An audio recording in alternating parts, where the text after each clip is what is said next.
Hello, welcome to the New York Jazz Workshop. Today we're going to be talking about learning solos, why it's important, and my approach to learning it effectively. This is something that is incredibly important and has been incredibly important in learning jazz music. It's something that all of the great jazz masters have done and something that all the current jazz masters do as well. I believe that learning solos is not only important for learning your sense of phrasing and language in jazz music, but it's something that can serve as a focal point for working on all facets of music, be it vocabulary, technique, ear training, learning tunes, whatever it may be. I think this is a great place to put your energy to be able to learn all of those different things. When you pick a solo, make sure that you're picking the solo either because it's something that you love and have heard a lot, or it's something that contains essential information. My approach to learning solos is a three-part process. The first step, and often the most overlooked, is to be able to sing the solo in its entirety. What you want to look for in singing is nailing the intonation and the phrasing. You think about learning solos, you think about learning it on your instrument. But the benefit of learning to sing it first is it deeply ingrains itself in your ear, and then when you can replicate it, that's how you know you truly know something. The reason why it's so easy for us to learn a song like Happy Birthday, even someone who doesn't play an instrument can usually figure it out on the piano. That's because we've been hearing it and singing it for so long that it's second nature. When you learn to sing a solo, the phrasing and feeling of that solo also becomes second nature. I started this lesson by playing the first chorus of a Lester Young solo from the recording Oh Lady Be Good. That solo starts off with a phrase that sounds like this. Simple enough, but the difference between the first two notes can be drastic. If I'm not aware of my intonation, they can sound too much the same, and I'm not really getting at the meat of the details of that phrase. What I do to learn that phrase is I sit at the piano and make sure that each part of that three-part phrase I am attacking with clarity and a good sense of intonation. Once you go note by note, you also then want to have a clear sense of how that phrase goes. Ba-da-ba, ba-da-boo-doo-be-doo-be-doo-ba-doo-ba. The idea is that I hear it in a way that makes sense both in a small micro level and a large macro level. Once you do this with the solo in its entirety, you can then move on to the next step, which is learning to play it on your instrument.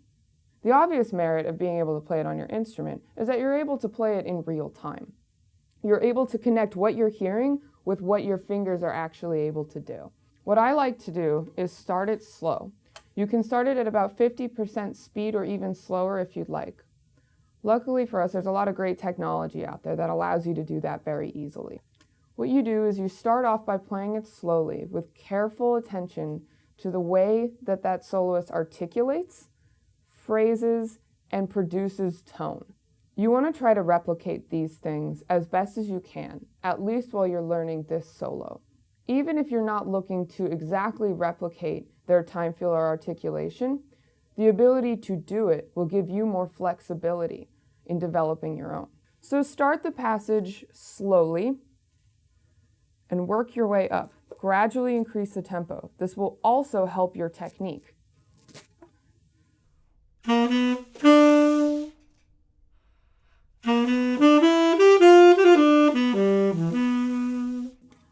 So there I'm focusing on vibrato, time, feel, tone quality, and rhythm.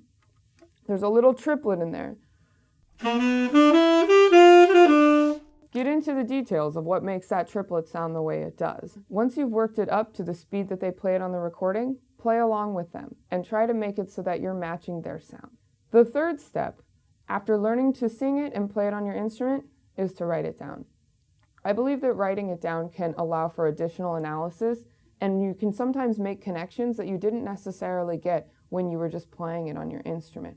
The other great benefit to writing it down is you can extrapolate certain sections that you really like and delve deep into those. You can then make your own variations on that phrase.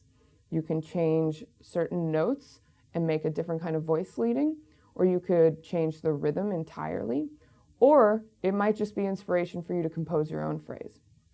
So for example, there's a phrase that Lester Young plays in his first chorus that sounds like this.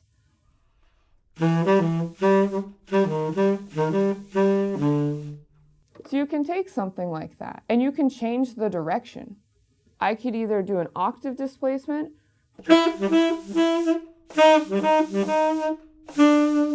where I'm playing a similar phrase, but I'm just starting it higher instead of lower. You can also change the notes or the voice leading entirely.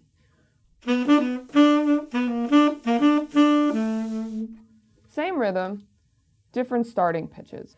Another thing you can do is you can play with the rhythm. So instead of going, I can add to it.